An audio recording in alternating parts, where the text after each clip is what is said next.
जय गायत्री माता, जय गुरुदेव, जय माता जी की। सभी श्रोता को इस चैनल पर धन्यवाद जो आपने गुरुदेव की इस पुस्तक को इतने मन से सुना तथा जन जन तक पहुंचाने में सहयोग दिया। मरणोत्तर जीवन और उसकी सच्चाई।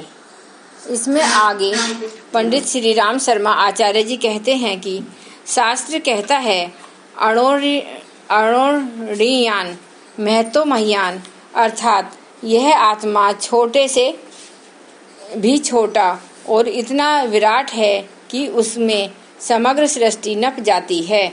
अणु के अंदर समाविष्ट आत्मा की सत्यता का प्रमाण यही है कि जब वह पुनः किसी प्राणधारी के दृश्य पूर्व में विकसित होता है तो अपने सूक्ष्म नाभिक शरीर के ज्ञान की दिशा में बढ़ने लगता है।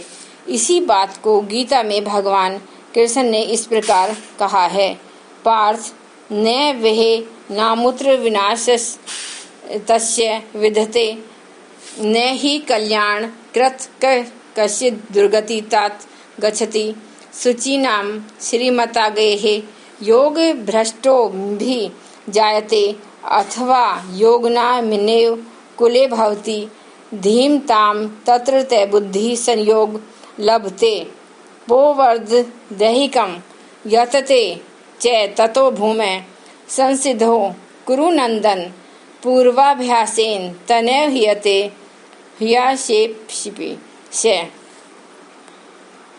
अर्थात अर्जुन की इस शंका का कि यदि इसी जन्म में योग सिद्धि नहीं हुई और वासना के किसी उभार से साधक पथ भ्रष्ट हो गया तो वह न तो भोग ही भोग पाएगा और न योगी ही हो पाएगा। उत्तर देते हुए श्री कृष्ण ने कहा कि हे अर्जुन, उस योग भ्रष्ट साधक के विनष्ट होने का प्रश्न ही नहीं, कल्याण के मार्ग पर पैर बढ़ाने वाले की दुर्गति का प्रश्न ही नहीं। उसने जितनी दूर तक यात्रा कर ली उसके आगे की यात्रा अगले जन्म में करने की प्रेरणा संस्कारों द्वारा उसे प्राप्त होगी। ऐसा योग भ्रष्ट पवित्र एवं श्री संपन्न घर में जन्म लेता है या फिर योगियों के ही कुल में वह बुद्धिमान व्यक्ति उत्पन्न होता है। नए जन्म में वह पूर्व देह के संचित संस्कारों से बौद्धिक भावनात्मक प्रेरणा पाकर सिद्धि के लिए पुनः प्रयास करता है। पहले किए हुए अभ्यास के कारण वह अवश्य सा उसी मार्ग में बढ़ने के लिए विवश होता है। इस प्रकार जीवन का प्रवाह अविच्छिन्न गति से आगे बढ़ता है। नाश सिर्फ शरीर का होता है। उस शरीर के माध्यम से आत्मा जिन अनुभवों, गुणों, विभूतियों तथा जानकारियों को संचित करती है वे सूक्ष्म तथा कारण शरीर के साथ संस्कार रूप में जुड़कर आगे के जन्म में भी काम आते हैं तथा व्यक्ति जीवन को प्रभावित निर्देशित करते हैं। आगे पंडित श्री राम शर्मा आचार्य जी लिखते हैं, इसलिए तो ऋषियों ने कहा है, वाणी को जानने से कोई लाभ नहीं, वाणी को प्रेरित करने वाली आत्मा को जानना चाहिए। गंध को छानकर क्या बनता है?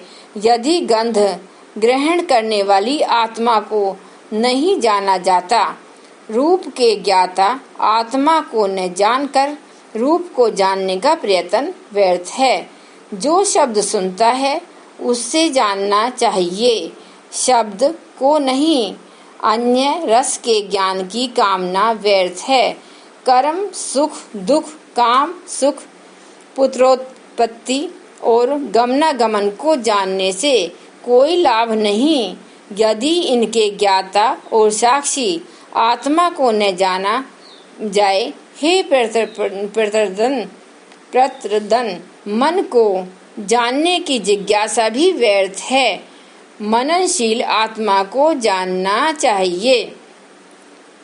आज के लिए बस इतना ही। अब एक बार गायत्री मंत्र का उच्चारण करते हैं। ओम भूर्भुवः स्वः तत्सवितुर्वरेण्यं भर्गो देवस्य धीमहि धियो यो न प्रचोदयात्।